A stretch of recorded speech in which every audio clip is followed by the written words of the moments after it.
Sobrang hirap alisin talaga. Sobrang hirap alisin talaga. Nung natuyuan na langis yung piston pin. Sobrang tigas. Pakamot ka talaga sa ulo pag alis niya. Yung sira ng motor na naubusan ng oil na sobrang tigas ng piston pin, ito yung ginagawa kong paraan o kadalasan na ginagawa ng kapwa natin dyan ng mga mekaniko. Kaya simulan na natin ang pag-alis ng piston pin ng naubusan ng oil, ng overheat ito. Kaya sabayan nyo ko.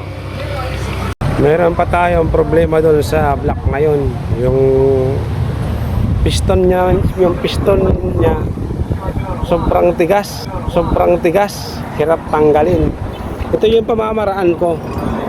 At alam ko rin na sa kadalasan ng mga mekaniko, ganito din yung mga ginagawa niya. Mga ginagawa nila. Yan.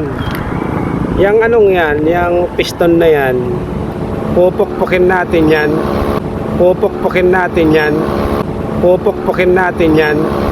Gamit to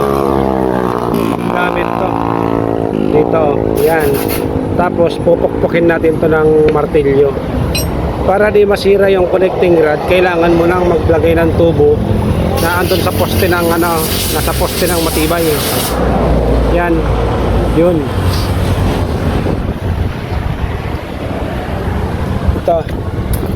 Yan, ganyan yung ganyan yung pamamaraan ko para mabunot ko yung piston pin. Kasi yung piston pin niya hindi na gumagalaw. Tapos bago ko siya pukpukin dyan, nilagyan ko na muna ng langis.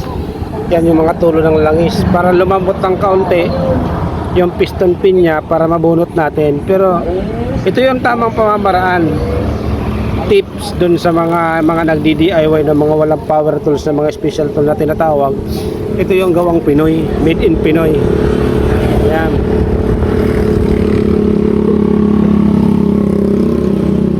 Yan.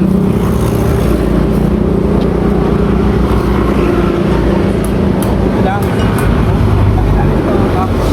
Pupukpukin natin ang ganito. Kailangan kasi ito may lakas. Nakatawin mo siya ng ganun.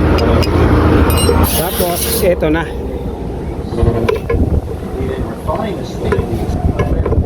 Yan, ito na.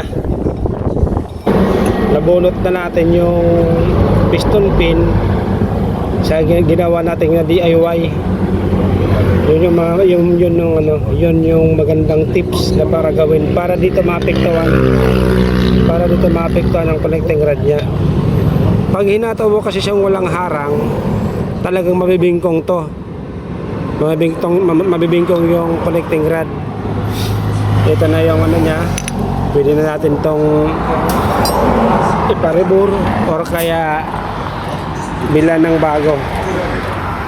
Kung may budget naman si customer, papalitan na lang natin ito ng black. Kung wala naman siyang budget, pwede naman tong iparibur para makatipid-tipid. Nakadepende kay customer kung ano yung gusto niya, pero bibigyan natin si customer ng tips. Yung dalawang option na yon, yung option na bibili ng bago, pangalawang option magpaparibor siya.